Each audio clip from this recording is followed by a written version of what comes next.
Chapter 1. Ritual and Meaning in a Cyber World. So you walk into a restaurant, and there it is on the wall. In an attempt to avoid it, you turn toward another wall. There it is again, a device similar to what you've been looking at this morning.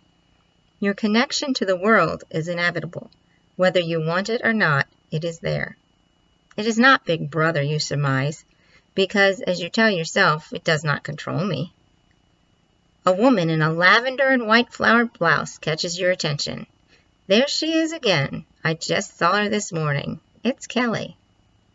The people you love the most are on the air.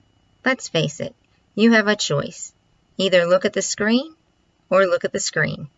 Eyes are trained to follow the pixels. People like Kelly are so much part of our lives that they certainly go by their first names.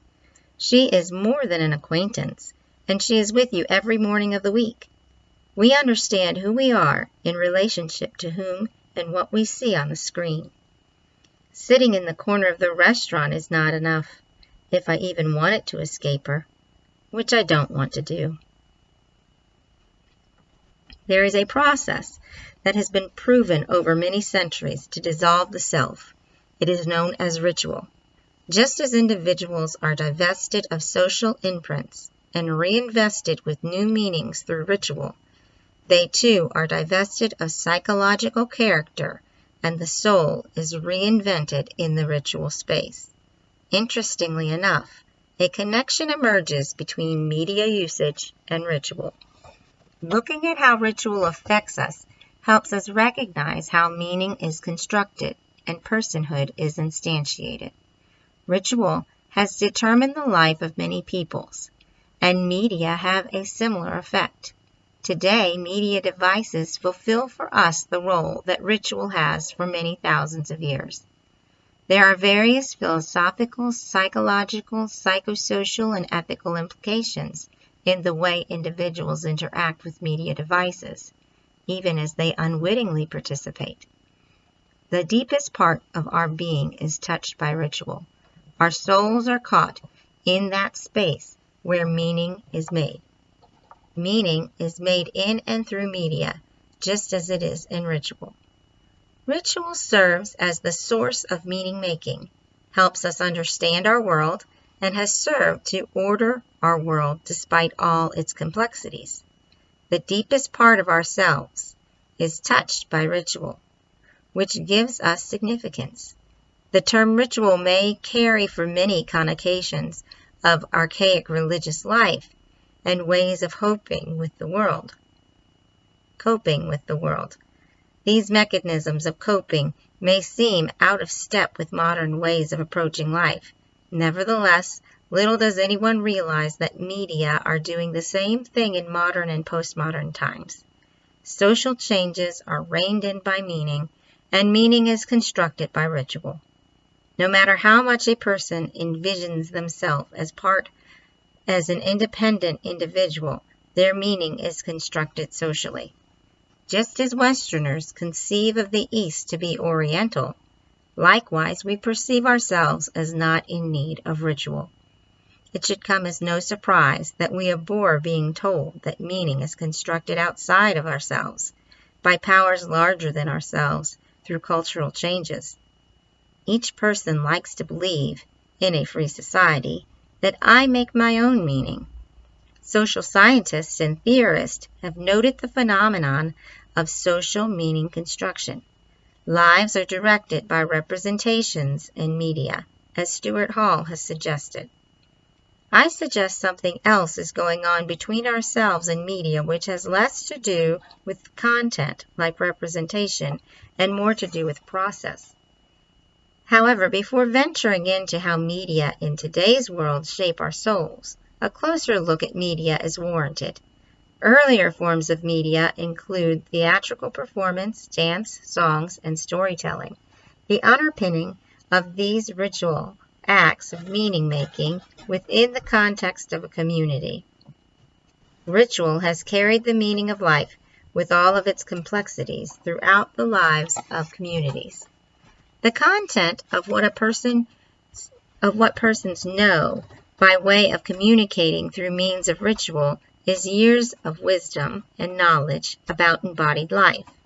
Many civilizations have developed and passed, and they have made their imprint on the story of this world. It seems fusion, as I call the process of ritualizing, which comes with our experience of media, is quickly replacing the usual nature by which persons store information. There is a newer organizing principle. It seems as though bytes and flashes of information on screens are stored in digital spaces within the mind. Through fusion, the person practices the media moment, just as one might practice a ritual. That there is a place where meaning is constructed is evidenced by how persons engage with an other outside themselves. That other is the media device, which brings the person pleasure at the cost of their individuality. Media devices create a comfortable life for us.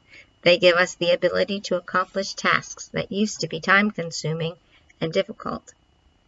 Ritual forms and mores have been shaped by audiovisual media for decades now. The phenomena of globalization and the digital collections of memories are now the common means of experiencing life. Hence, these epiphenomena of the process between the subject and media now carry the memes of the newest global civilization. Globalization, which has grown as fast as the internet, has pressured us with the illusion of many more choices in terms of self-definition. Thus, globalization has put our allegiance in the hands of those who create the ideal self through media. Through this creating process, meaning is constructed. Emile Durkheim explained that representations are powerful and work within meaning-making. Meaning is visceral and affective, touching the heart and developing deep within us. Myth is a part of the role of media, one myth upstaging the next as time passes. Only obscenity is what becomes great in our day. It is almost always short-lived, and then it is lost in obscurity. There is an estimation of how media work in our present world, or rather as our present world. Mores have been shaped by media of all sorts. In this work I will explain there is a process which is as powerful as the ritual of ancient times.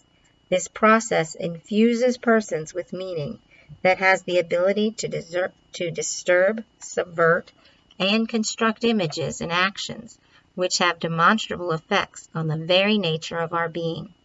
From temple to reality television, the masses have collected an ethos from the experiences and images that have been presented to them. Ritual within cultic life has a body inscribed with markings that have far-reaching implications for the follower's eternal destiny.